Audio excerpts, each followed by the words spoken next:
La construction du centre hospitalier régional hier et la création de l'hôpital général aujourd'hui prouvent que le chef de l'État n'a pas perdu le nord. L'hôpital général de Garoua, qui voit le jour à la suite du décret présidentiel, est une structure sanitaire de première catégorie disposant d'une valeur de référence dans la sous-région. En plus de fournir un plateau technique élevé avec du matériel à la pointe de la technologie, l'hôpital général de Garoua participe à la recherche et à l'enseignement.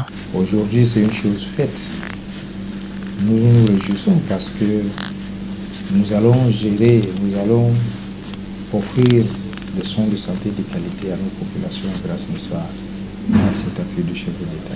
L'hôpital général de Garoua, c'est désormais l'accès à des soins à coût réduit, la possibilité de rencontrer des spécialistes sur place, mais surtout la réduction des évacuations sanitaires. Le citoyen lambda du septentrion de la ville de Garoua peut se faire sa prise en charge sur place, c'est déjà important. Alors le défi qui nous reste, nous autres, c'est de faire en sorte que la décision du chef de l'État soit une réalité concrète, que la population le vit très bien. Alors qu'est-ce qu'il faut faire? Il faut utiliser ces infrastructures avec efficacité et efficience.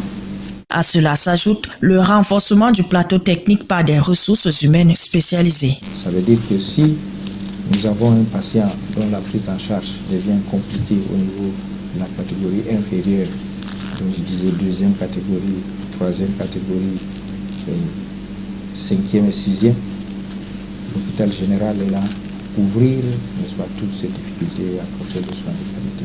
Un appel par rapport à mes jeunes collègues qui ont d'expertise, que ce soit dans le pays, à l'extérieur, de venir vers la région natale pour apporter, n'est-ce pas, ce que Dieu les a donné comme expertise et connaissance pour le bien-être de ces populations. L'hôpital général de Garoua, qui fonctionne depuis juin dernier en mode pré-inaugural, enregistre déjà 400 patients. 15 interventions chirurgicales effectuées, dont 10 en neurochirurgie et 5 en gynécologie obstétrique. Les patients sont ceux du Cameroun, de la LCA, du Tchad et du Nigeria. L'engagement du chef de l'État de faire de l'accès aux soins et services de qualité aux populations camerounaises est une réalité dans la région du Nord.